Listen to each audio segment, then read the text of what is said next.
Welcome into another edition of Ringside Review. I am Ethan Christodoulou, and as always, joined alongside by Nessun.com's Jason Unpressor.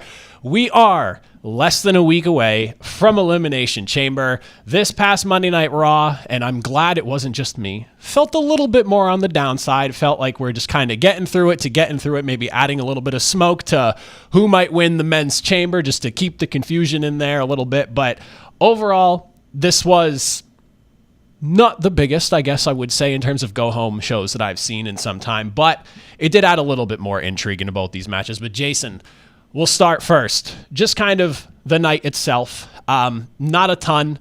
The highlight of the night, the sponsored highlight of the night, was literally Rock Cody segment from SmackDown. I think that kind of gave me a little bit more credibility in how I felt about the night overall, but there are a couple of things we'll talk about before we dive into some Elimination Chamber preview stuff.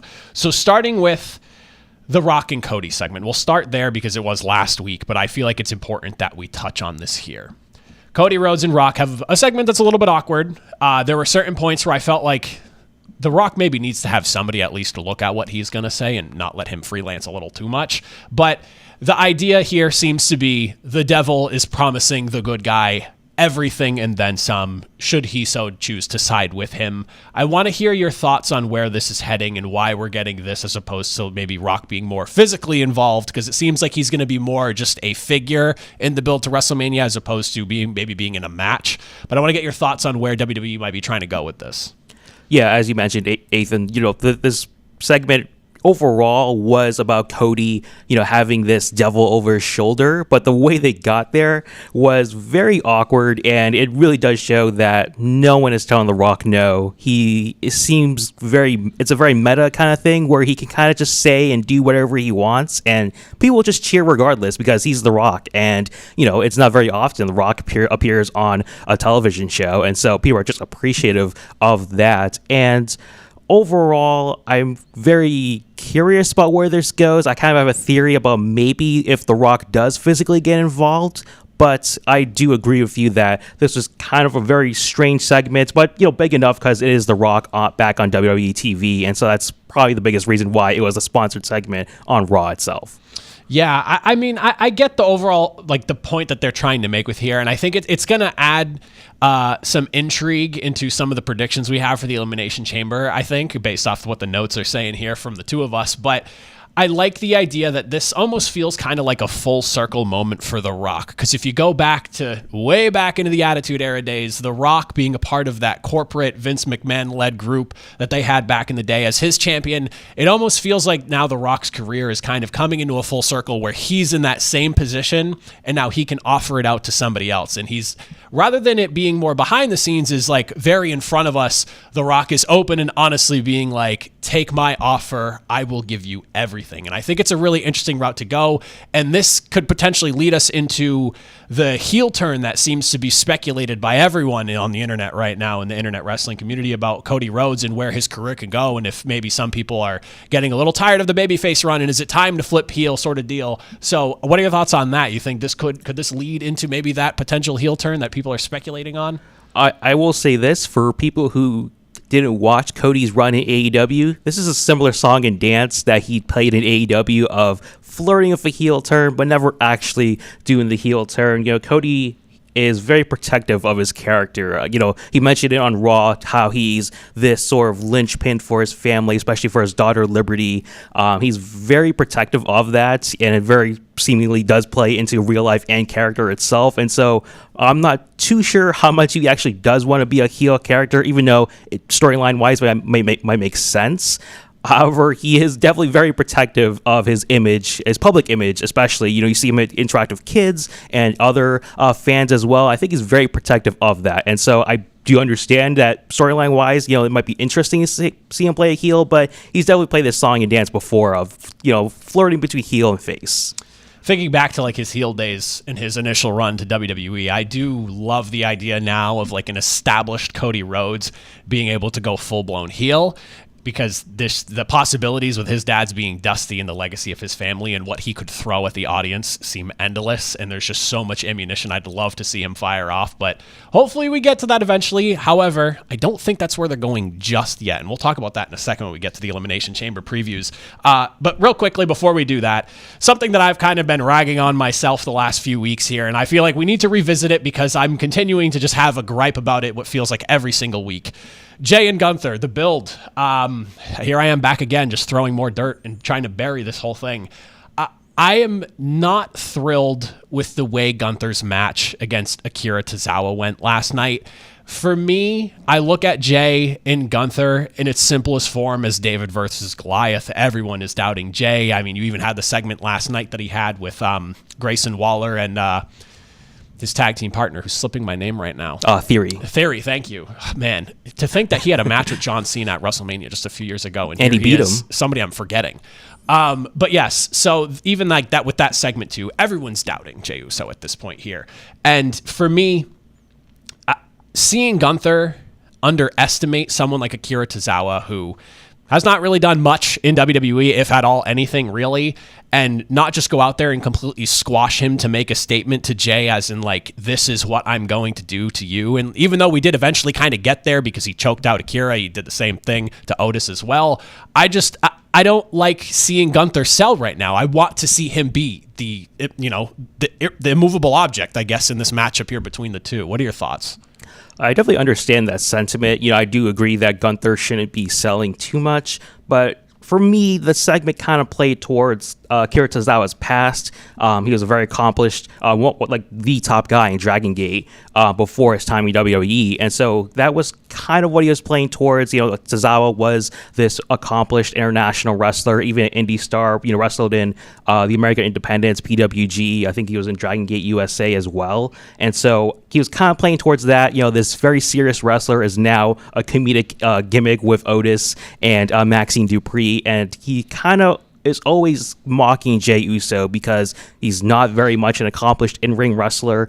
His character is about how, the mat is sacred and all that. And so, but Jey Uso is just playing to the fans and he's more of a joke kind of act. And so that's what I kind of saw that segment as. But I do agree with you, Ethan, that this build has been very bad. And I'm very curious about, do you think this match could main event night one of WrestleMania?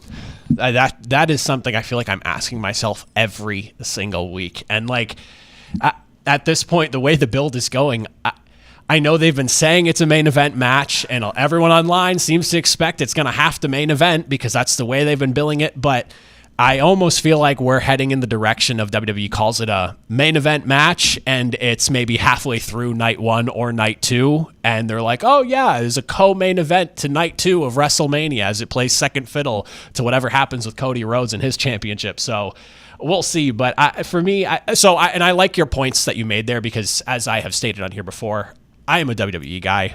There are people in the IWC probably will hate me for saying that. I don't watch anything else. This is just what I have the time for and what I grew up enjoying. But to hear that side of things and getting a better understanding of where Akira Tozawa comes from and why that may be happening, I like it. But in the scope of just this build here, I want to see Gunther chopping people into the mat week after week after week, looking in that camera and going, Jay, it's you. That is going to be you at WrestleMania kind of deal. Now, we'll segue out of that. We'll talk about what I'm sure everyone's here to hear. We got Elimination Chamber just a few days away. Men's and women's matches. We'll start with the women's match first. We have Bayley, Roxanne Perez, Naomi, Bianca Belair, Liv Morgan, and of course, Alexa Bliss as well. This is one that, with what happened last night on Raw and the tag team titles changing hands, I feel like they kind of threw a big wrench into the match now because it felt like there was maybe Alexa Bliss, Bayley as front runners. You had Roxanne Perez as the wild card. I never really considered Bianca and Naomi too much because they had championships, and Liv just kind of felt like she was moving out of the singles competition stuff. But now Bianca and Naomi both don't have a championship right now. Title rematches aren't required anymore in WWE and haven't been for a while. It kind of opens the window for them. And I mean, do they maybe put a title on Liv to make it look like she doesn't have a chance to win, but she ends up winning? I feel like the door's wide open on this one. Yeah, it's definitely going to go either direction. It's very interesting as well because Charlotte, she hasn't really appeared on Raw. She has appeared on SmackDown antagonizing Tiffany Stratton, and so I don't know if that's a fake out or not, because obviously Rhea Ripley, that she has her match against Io Sky for some reason after the pay-per-view. Still not sure why they did that. Still wondering what is up with that. I mean, maybe that's another wrench to throw into this match. You don't know who's going to win. They don't want to telegraph it so easily, or they still maybe are trying to figure out who's going to win, because it's kind of just a mixed bag of possible contenders, as you mentioned. Maybe Bianca Belair. It's a time for her to make a singles run after dropping the tag titles, or maybe Liv Morgan is back in the title scene and we have to do Liv Rhea once again. Who knows what's going to happen? Yeah. So I'll throw it out to you first, because I had a really hard time with this one, and I kind of used your answer to help me pick mine. Who do you have winning? Who comes out and is challenging for a championship at WrestleMania?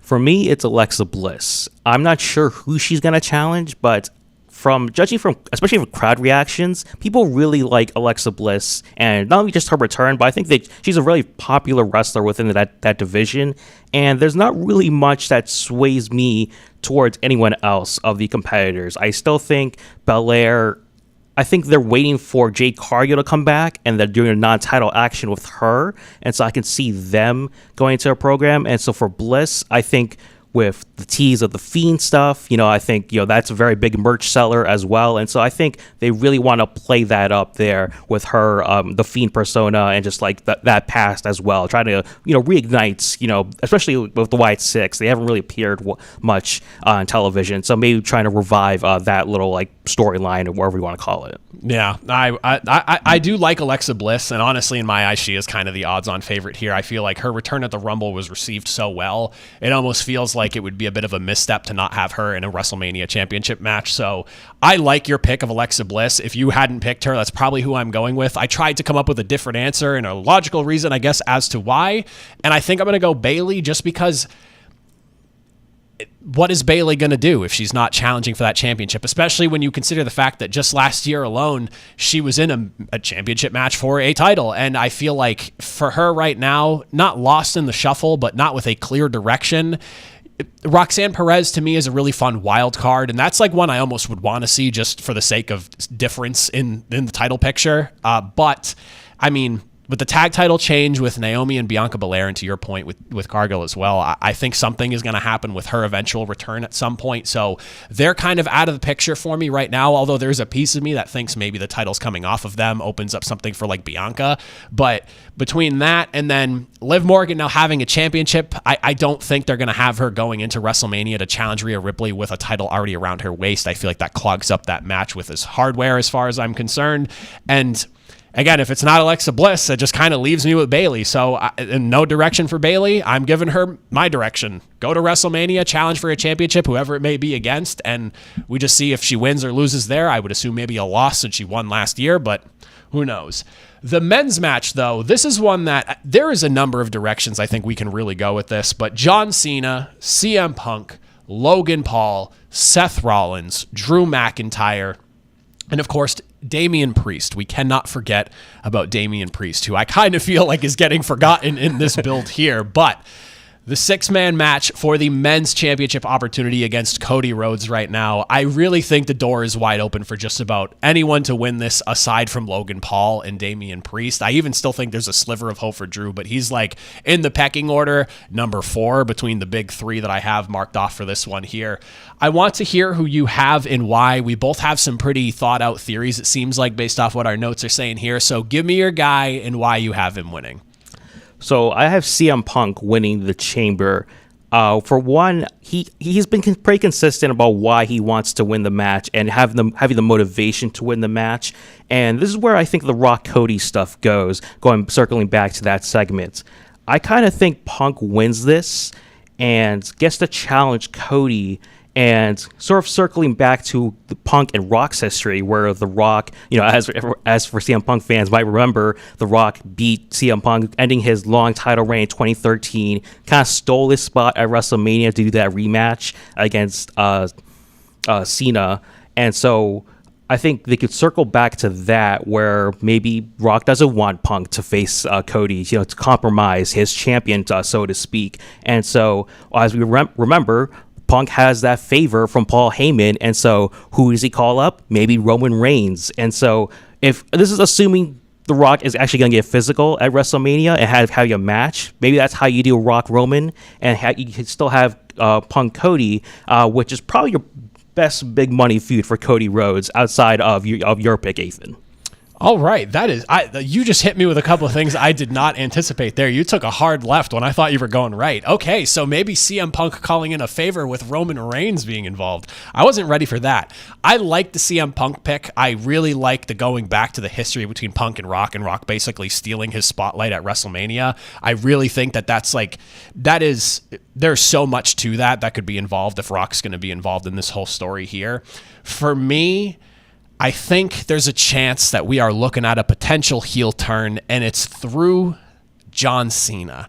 I think John Cena, desperate to win himself his 17th championship, is going into the chamber, and what happens here, Cody, like you were saying earlier, very protective of his character, flirting with the heel turn, but not actually making the heel turn. This is the opportunity for a desperate John Cena, who kind of did a little bit of a heel thing and shoehorning himself into this match here without having to earn his opportunity. It has been absent ever since. Comes in, wins the match. Cody says no at Chamber to Rock and maybe takes the Rock up on this offer. And why not? John Cena, who wants to cement himself and was just talking, best for business, me winning the championship. He sounds like the company man that The Rock is asking Cody to be right now. There's a lot of bits and pieces that seem to be pointing to John Cena heel turn. And the way I see it, you don't need John Cena to sell merchandise anymore. That's what Cody Rhodes is doing. He is the John Cena merch guy that John Cena was for all those years. If you don't want to turn Cody heel, what better time than in Cena's final run to finally pull the trigger on a heel-esque John Cena where he aligns himself with the authority type deal, and we get this wild run of Cena as 17th champion, and he's a heel while doing it. That's something I don't think anyone would see coming, and I've just been stewing on this for days now. So this is what I'm hoping for, and I really hope to see. But that all being said, Elimination Chamber. We are closing in, just days away. Comment down below. Let me know who your predictions are. Jason's, I'm sure, just as curious as well. But from me, from Jason, if you made it to the end, as always, greatly appreciated. We'll see you on another episode of Ringside Review.